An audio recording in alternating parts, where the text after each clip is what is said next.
Hello, my name is Benny, and I'm going to talk about how I ended up almost leaving Korea and why I'm coming back. And this is going to be sort of more of a diary for myself rather than anything else.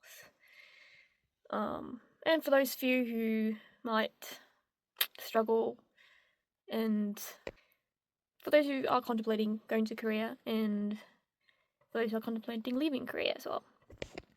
So right now I've been living in Korea since 2022, and then I've been back to Norway, where I'm from, a couple of times, and then I went on exchange to Australia last semester.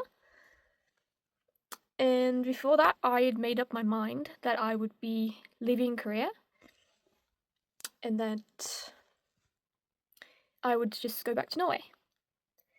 And then I came back from Australia and came to Korea, and then I realized I really like living in Korea. And I started to remember why I came to Korea in the first place. So I started having doubts, and it wasn't too late at that point. Even though I'd sent all my items back home, I'd cancelled my living situation and everything. But I was having doubts, so I extended my originally supposed to be 5-day stay to another week. And then as I was there, I realized I really enjoy Korea and enjoy the things I could do there, the opportunities, and who I am in Korea. Because back home in Norway, there's not much to do. There's not too many people that I sort of get along with super well. I don't know why that is. And then my best friend, she's in Korea as well. And then there's just not too much that I want to do here. And then I decided that I was not quitting school in Korea. Because I actually did everything I had to do except sending in my student ID, which is what I needed to finalize me leaving school. And I couldn't actually do that until I left because it's my only Korean card. So I decided to give myself a bit more time to think on it, and I gave my card to my best friend so that if I didn't change my mind and I was going back, she would just give them my ID and my application so that they would cancel my registration. But then as I went home, I realized that, there's not too much for me to do here.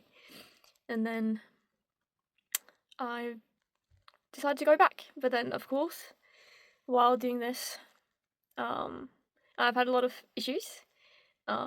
First, my grandparents were so nice because they were going down to the area around the embassy, so they went out of the way to go and deliver my application. And then we realized that I had done the application wrong because you can't do it by hand anymore. You gotta fill it out in line and then print it. And then I believed that I could still apply in Korea like I did before, but then the rules have changed, so I had to do it again.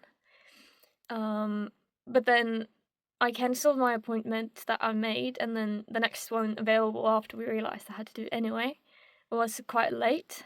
And my mother went. I have this one document, the certificate of admission, that has a different passport number because I lost my passport a year ago. We asked specifically at the embassy if everything was okay, and they said everything was okay except the application. Then my mom went back because she was going down to the same area. It's quite far away from where I live. And then they told her, oh no, this is actually not alright. We have to have it one with your specific passport number on it. Which is, then I need a whole new certificate of admission, which means I need proof of funds, and then I have to send that proof of funds in the mail and send in an application. And originally, you can't get it until the application arrives at school, which would take 10 days. But for you to apply to your visa, it needs 10 working days for it to be finished. So everything was just going wrong here because they didn't have any appointments earlier than that, blah, blah, blah. And then I would have to get my certificate of admission, and that's the whole thing.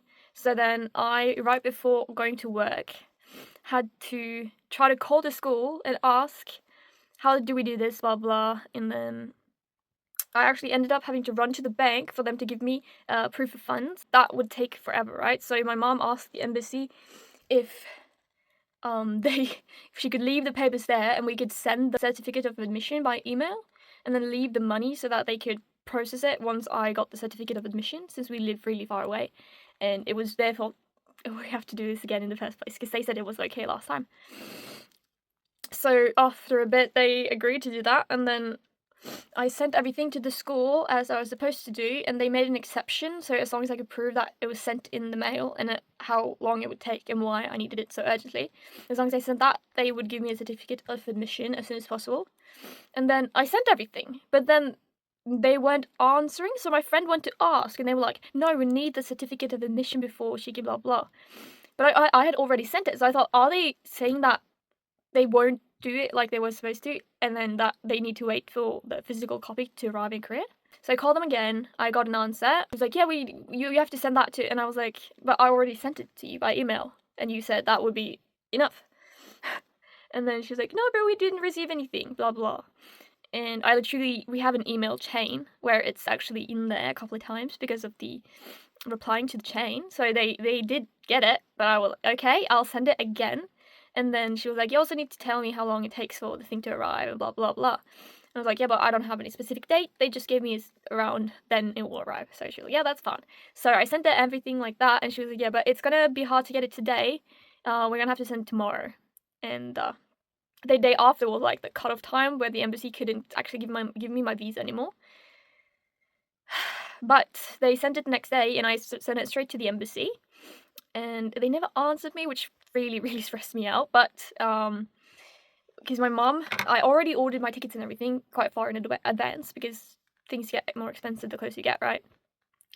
And then because I was leaving at this point, and they said, "Yeah, we'll be done by then," my mom had to go today down to Oslo where they do it, and then she's taking the plane back and meeting me at the airport. So she went today, and then they had the audacity to say, "Yeah, your her visa isn't actually done yet. But it will be done today by 4 o'clock." And then my mom was like, "Well, I am taking a plane at 2 p.m.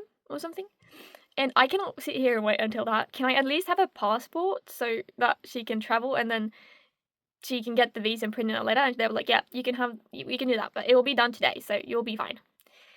So it worked out. I now have a visa and everything. So as long as her plane doesn't get cancelled, I'm good. It's such a mess. And then I have too much stuff that I want to bring to Korea. But I have 2 big suitcases, well, one bag and one like suitcase, and then a carry-on. And I'm bringing so much stuff. So I'm gonna have to send a box later with things I want to bring because buying everything again is just too expensive, and I don't want to do it. So we're sending one. And I'm sitting here not really wanting to leave because I love my room, my house, my mom. So we will see how it works out. I will go today, and then if I really, really change my mind, I guess I'll go back. It's such a stupid thing as well, because I know I love it when I go, but I don't know, I'm just really emotional while leaving again, so, oh, this is stupid. And then I will leave again today, like I said, and then I have a lot of stuff planned for when I get back. And I decided I wanted to go back to trying to do modeling once more. And then I have a lot of events that I really love going to that I'm looking forward to. This weekend is going to be the Hanbok Expo, which is where all the places that sell like hanbok and stuff in Korea, they're like coming together and like selling stuff in person, and there are some events going on. I won a free like experience coupon kind of thing. So for one of the pop-ups that are here for the expo, you can make your own like norige, which is like a traditional Korean thing. Or like a hairpin, a binyo. And I won a 15,000 won voucher to do that. So I'm gonna do that, and then my friend might be joining me for the expo, and then I'm probably gonna buy some modern hanbok because I'm really interested in like history geeky stuff. And then I'm going to get my hair fixed because last time my hairdresser messed up my hair color. So he's gonna fix it again. And then I'm doing a photo shoot to take profile photos for modeling and such. And then a friend that I recently made is actually going to the musical with me for my first musical in Korea. I'm going to go see Dracula, which I'm really excited for because we got quite good seats. And then in September, around when school starts, it's Seoul Fashion Week, and I love going. I've made so many friends and things like that, and I met so many different cool people while going to Fashion Week that it's the highlight of my year, basically. And then I get some really cool photos because people take your photo and then they send you the photos afterwards. They're really nice. And I love wearing hanbok, so I wear that when I go as well. So I meet other people that love wearing hanbok as well. So yeah, that is. I think that's gonna be it for this video. And then I'm probably gonna try to film from the travel a bit because yeah, it's gonna be exciting. And this is sort of like an intro to this new beginning.